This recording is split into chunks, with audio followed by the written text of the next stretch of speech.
Buen día, mi nombre es José Isaac Mendoza Leal y como parte de mi proyecto final de Historia y Filosofía de la Medicina, he decidido hablar de la contribución y legado del Dr. Ramón de la Fuente Muñiz a la medicina y psiquiatría moderna en México.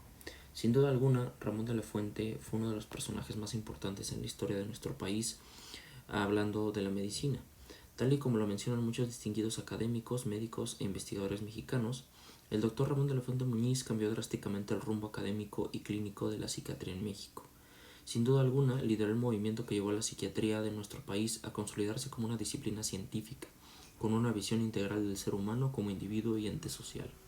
Hablando brevemente de su biografía, Ramón de la Fuente Muñiz nació el 29 de agosto de 1921 en la Ciudad de México.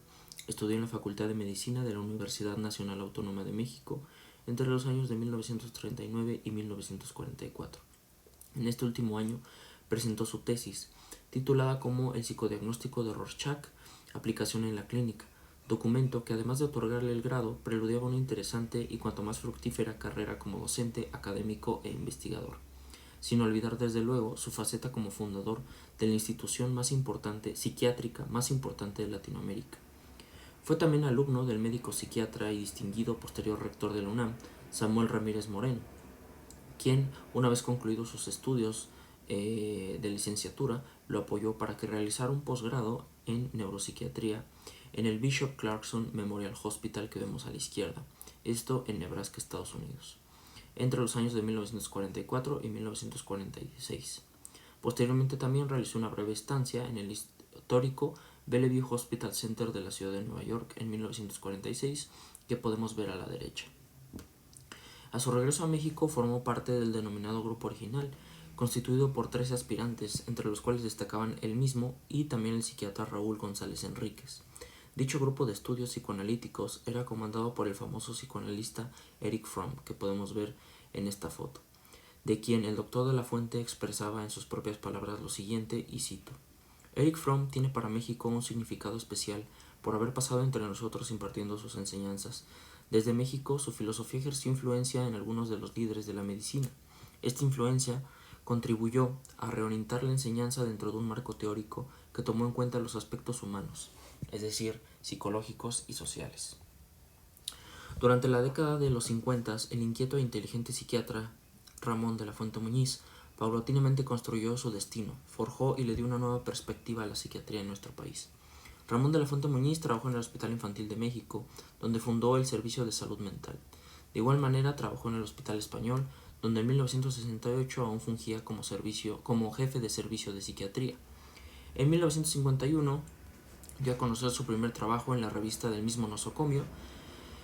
En 1955 apareció su primer artículo internacional y en 1959 dio a conocer su primer libro, Psicología Médica, editado por el Fondo de Cultura Económica. Dicho libro aún está en los anaqueles de la biblioteca de la Facultad de Medicina y sin duda es parte de la bibliografía básica de la formación de los estudiantes de medicina, incluyéndonos, aún nuestra generación. Fue miembro fundador de la Sociedad Mexicana de Psicoanálisis en 1956 y presidente de la misma del año 67 al 69. Miembro fundador también de la Asociación Psiquiátrica Nacional Mexicana y posteriormente presidente de la misma. Ingresó a la Academia Nacional de Medicina en 1959 y fue su presidente en 1973.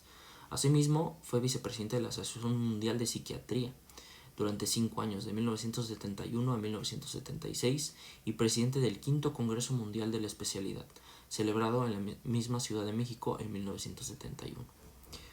Consolidó su posición universitaria, bien dice el doctor Heinze, durante muchas décadas el nombre del maestro se fundió con el de la UNAM, ya que fue miembro del Consejo Técnico de la Facultad de Medicina y de 1970 a 1980 miembro de la Junta de Gobierno de la UNAM. En 1983 fue profesor emérito, 2 años más tarde doctor honoris causa. En 1990 se hizo acreedor al Premio Universidad Nacional en el área de docencia en ciencias naturales, y en octubre de 2004 la Facultad de Medicina lo galardonó con la famosa medalla Dr. Ignacio Chávez. También fue asesor de la Organización Mundial de la Salud en el ámbito de la salud mental. Es importante destacar que publicó más de 170 artículos científicos y varios libros. Entre sus libros más destacados podemos mencionar El pensamiento vivo de Erich Fromm, publicado en 1989, Los nuevos caminos de la psiquiatría en 1990, la patología mental y su terapéutica, salud mental en México, biología de la mente en 1998 y aportaciones recientes de la biología a la psiquiatría en 2003. Fundó varias revistas y fue consejero de varias otras dedicadas a la psiquiatría. También propuso utilizar los términos de epidemiología para estudiar fenómenos con un fuerte componente social y cultural, por ejemplo, las adicciones y el alcoholismo. Y para terminar quisiera decir esta frase que básicamente engloba todo el pensamiento y toda la base sobre la cual intentaba fundar la psiquiatría el doctor de la Fuente aquí en México. Dice: en el grado en que la salud y las enfermedades de los hombres están influidas por sus motivos, sus esperanzas, sus temores y sus contradicciones, el humanismo no es solo un complemento, sino una dimensión necesaria de la medicina. Sin duda alguna, esta frase engloba y nos deja ver los principios éticos y morales de los cuales era defensor y acreedor el doctor de la Fuente Muñiz, y que sin duda alguna es uno de los personajes más importantes en la medicina en México.